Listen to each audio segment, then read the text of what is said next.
Magandang hapon po, isang pulis Pampanga ang arestado dahil umano sa pangingikil. Ang naarestong pulis, iniipit daw ang lisensya ng lalaki nakadisgrasya ng police car para makakuha ng pera. Nakatutok si Tina Panganiban Perez. Sa labas ng isang convenience store sa Angeles, Pampanga, nakipagkita ang complainant sa pulis na nangingikil daw sa kanya. Pagtanggap ng pera ng pulis galing sa complainant, huli ang inirereklamong pulis na si PO Juan Rosalio Varon Valenzuela ng Mabalacat Police Station. February 23, 2019 na mabangga ng motoristang complainant ang isang nakaparadang police car. Ayon sa complainant, maayos naman noong unang usapan nila ni Valenzuela na babayaran niya ang pagpapaayos sa police car. Nung una sabi niya sa akin 10,000 pesos.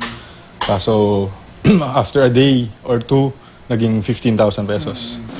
At imbes na sa police station, gusto raw ni Valenzuela na ibigay niya ang bayad sa publikong lugar. Iniipit niya kasi yung police report ko, which is I need to claim the insurance, no? Para doon naman sa sasakyan ng kumpanya namin. Yung lisensya ko, alam ko, nasa kanya din. Depensa ng inireklamong pulis, hindi siya ang napumilit na magbayad agad. Pinagbigyan ko lang siya sa gusto niya eh. Ini-insist niya na magbayad siya ngayon.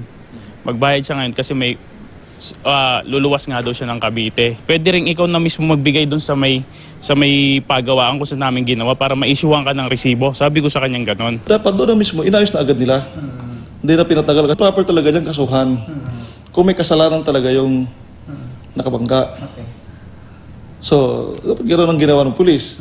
Hindi na umabot sana sa... Dapat hindi siya mismo ang naghingi ng pera. Handa naman daw ang inireklamong pulis na harapin ang kasong isasampa sa kanya. Tina Panganiban Perez, Nakatutok, 24 Oras.